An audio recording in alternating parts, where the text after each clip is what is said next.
Hello YouTube once again. So yesterday I decided to play Yu-Gi-Oh for 9 hours. Don't ever do that to yourself, you'll go crazy. I decided to play Striker Orcust, got plat 1. There's a proof right there. And yeah, let's just go over the deck profile. Let me preface by saying I'm not really that good of a Striker Orcust player, so if there's some choices that don't make sense, don't blame me. Alright, so first off, triple maxi. Nothing to say here, it's just maxi. Triple scrap recycler, you do have other options like mathematician, but that's an ultra. So I decided not to bother with mathematician. And scrap also has one benefit over mathematician, and that later on you can use machines, just any machine. So if you already have harp, you can send Orcust Nightmare or skeleton or whatever you want, really. Alright, 3 Ash Blossom, you know, it's a hand trap. 2 Skeleton, because 2 Skeleton comes up quite often, actually. You typically have your stuff banished, so you can just send another Skeleton and do whatever anyway.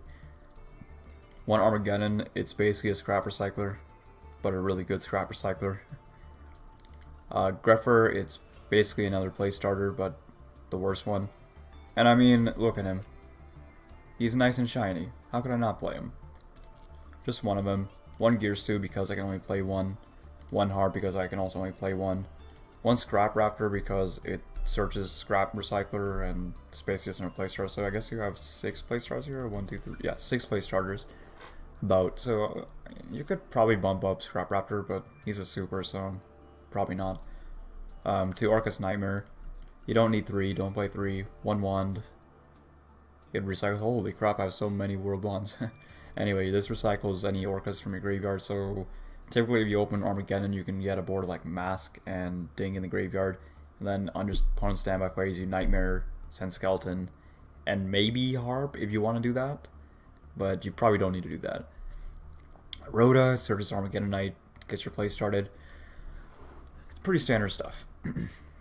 2 Engage, it's Engage. It adds striker cards, it's Ash Bait. It draws you cards, it's not fair. That's all I'm going to say about it. 1 Afterburner. It's a good card. You can search it, destroy stuff. 2 Orchestrator Return. You only need 2, it's once per... I believe it's a hard opt. Oh, it's actually not a hard opt. Regardless, it's, you know, once per turn. You don't really need this card that often, and you can set off Galatia, so just 2 of them. 2 is fine. 1 Lightning Storm. I don't like Eldritch. It's everywhere, so Lightning Storm them. If you get it, cool. Babble, this is what lets your deck function. Makes you have all quick play effects on your opponent's turn. Very nice. Sorry for the coffin. 2 Twister, I don't like Eldritch. I really don't like Eldritch. 1 Hornet Drones. Hornet Drones can get you Phoenix to pop. Can get you, you know, Imperm Bait. Not Ash Bait, but Imperm Veiler Bait by hitting the Kagari. It can also get you like a free extender and then engage for next turn by like going drones, Kagari, add the drones back, drones again, summon Hayate, summon Shizuku using the token, and then when there's normal harp or something, and proceed to do your full Orcust play, keeping the Shiz on board, grabbing the engage later. It's pretty cool.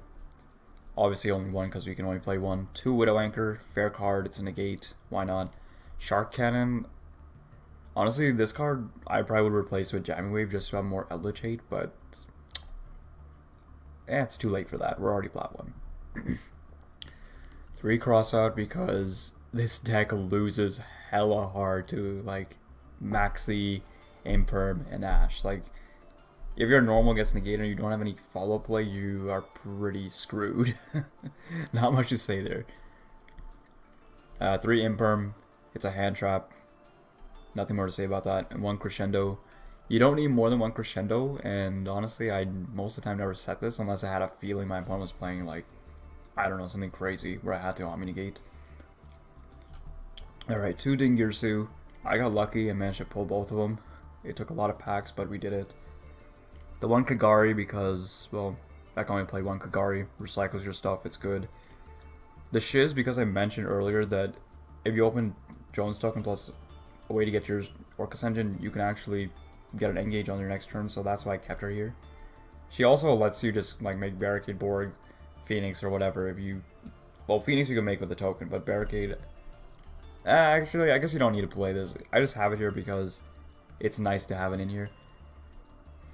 And I guess it also gives you attributes for access code later on in the duel if that ever comes up.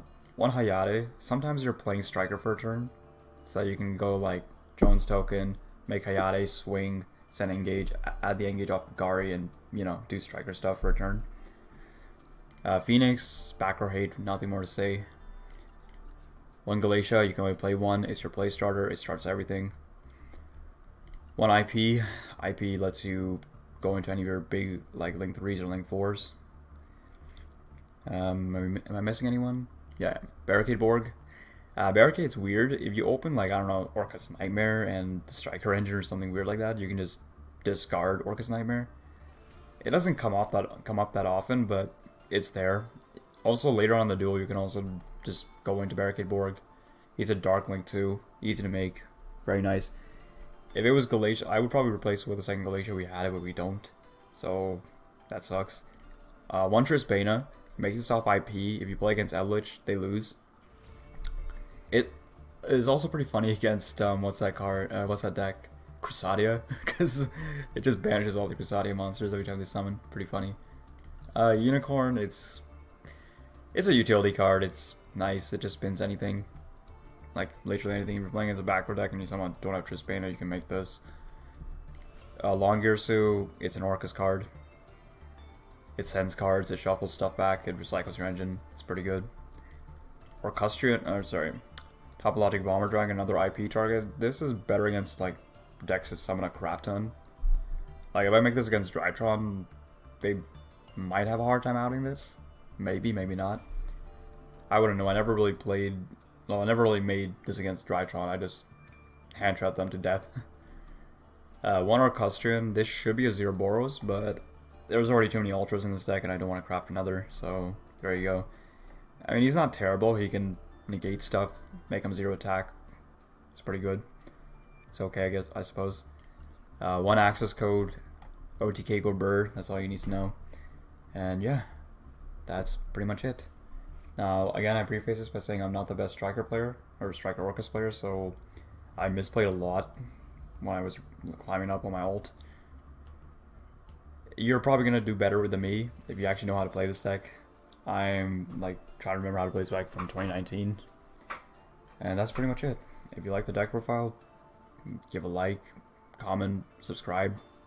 Do what you gotta do. Later.